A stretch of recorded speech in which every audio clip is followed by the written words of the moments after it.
Kamala apartment આશરે 45 વર્ષથી જૂની સોસાયટી છે અને હાલ જર્જરિત અને બિસ્માર હાલતમાં છે અને અમદાવાદ મ્યુનિસિપલ કોર્પોરેશનના એસ્ટેટ વિભાગ દ્વારા કમલા અપાર્ટમેન્ટનો સ્ટ્રક્ચરલ સ્ટેબિલિટી રિપોર્ટ આવી ગયેલ છે. કમલા અપાર્ટમેન્ટની ભયજનક બાંધકામની શ્રેણીમાં મૂકી અને તોડી પાડવા અંગે કમલા અપાર્ટમેન્ટના ચેરમેન સેક્રેટરી રહીશોને નિર્દેશ આપવામાં આવેલ છે. કમલા અપાર્ટમેન્ટનું રીડેવલપમેન્ટ મંજૂર થઈ ગયેલ છે.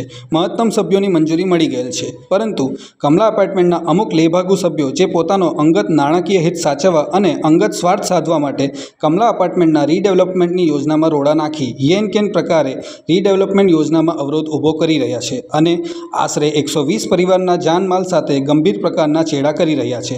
એક તરફ કમલા અપાર્ટમેન્ટનું રીડેવલપમેન્ટમાં અવરોધ ઊભો થઈ રહ્યો છે અને બીજી તરફ અમદાવાદ મ્યુનિસિપલ કોર્પોરેશન તરફથી સ્ટ્રક્ચર સ્ટેબિલિટી રિપોર્ટ આપવામાં આવ્યો છે અને કમલા અપાર્ટમેન્ટ તોડી પાડી કે રિપેર કરવાના નિર્દેશ આપવામાં આવેલ છે. તો સભ્યોની સુડી વચ્ચે સોપારી જેવી હાલતમાં અમુક લેભાગુ સભ્યોએ કરી છે. જો રીડેવલપમેન્ટ ના થાય તો હાલ કમલા અપાર્ટમેન્ટ જર્જરી હાલતમાં છે અને કોઈપણ સ્ટ્રક્ચર તૂટી પડે અને જાનમાલનું નુકસાન થાય તો તે માટેના આ લેભાગુ તત્વો જ જવાબદાર રહેશે. જે બાબતની આપ અમોની રજૂઆત આપ મીડિયા દ્વારા સત્તાધીશોને મ્યુનિસિપલ અધિકારીઓ સુધી પહોંચે તેવી અમારી માંગણી છે. જોવાનું એ રહ્યું કે આ વિવાદ અને સમસ્યાનો અંત ક્યારે આવશે. કેમેરામેન વિનોદ પરમાર સાથે સતેડી ન્યૂઝ, અમદાવાદ. ઝરણાબેન શાહ. હું આ સોસાયટીમાં 20 વર્ષથી રહીએ છીએ અમે. અત્યારે આ સોસાયટીની હાલત ખૂબ જ ખરાબ છે. છેલ્લા 5 વર્ષથી રીડેવલપમેન્ટ માટે અમારા સેક્રેટરી સાહેબ અને ચેરમેન સાહેબ ખૂબ જ મહેનત કરી રહ્યા છે, પણ આવા 7 જણાના હિસાબે અમારું એ રીડેવલપમેન્ટ થતું નથી. કોઈને કોઈ બહાના કાઢે છે અને કોઈને કોઈ ખોટી માંગણીઓ કરીને અમને હેરાન કરે છે. અત્યારે અમારી સોસાયટીમાં લગભગ 25 થી 50% જેટલા તો સિનિયર સિટીઝન રહે છે. હવે સિનિયર સિટીઝન અને બધા સામાન્ય વર્ગના લોકો રહે છે, તો એવો હાલ ને હાલ બધાને કંઈ બહાર ફ્લેટ નથી.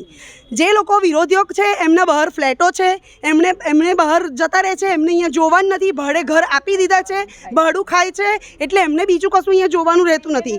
જે લોકો અહીંયા રહે છે એને આ બધી હાલાકીનો સામનો કરવો પડે છે. મેન્ટેનન્સ પણ આપતા નથી અને પછી આવી રીતે ખોટી દાદાગીરીઓ કરે છે અને આ બધા કામને અટકાવે છે. અમે એવું પણ કીધું કે તમારા બિલ્ડર લાવો તો પણ લાવતા નથી અને ખોટી 5-6 મહિનાથી આ કાર્યવાહી ગમે તે બહાના બચકા કરીને આગળ થવા દેતા નથી. અમારી એ જ માંગણી છે કે આનું કામ સત્વરે પતે. મીડિયા થ્રુ અમારું એ જ કહેવું છે કે એ લોકોને જે બી વાંધો હોય કે જે બી હોય, હાઈકોર્ટ અમારું આ બધું રાખે અને આ કાર્યવાહીને આગળ વધારે. રીડેવલપમેન્ટનું કામ જેટલું બને એટલું મહિનામાં પૂરું થાય અને બધાને એગ્રીમેન્ટ થઈ ગયા છે. બધાએ 25% જેવી રકમ લઈ લીધી છે, તો પણ આવા વિરોધોને તો પણ આવું બધું કરે છે. તો એ બધું પૂરું કરી અને અમને જલ્દી ન્યાય મળે અને જલ્દી અમારી સોસાયટી રીડેવલપમેન્ટમાં જાય, એ અમારી માંગણી છે. જો તમે આ વિડીયો ફેસબુક પર જોઈ રહ્યા છો તો લાઈક અને ફોલો કરો, અને યુટ્યુબ પર જોઈ રહ્યા છો તો અમારી ચેનલને સબસ્ક્રાઇબ કરો.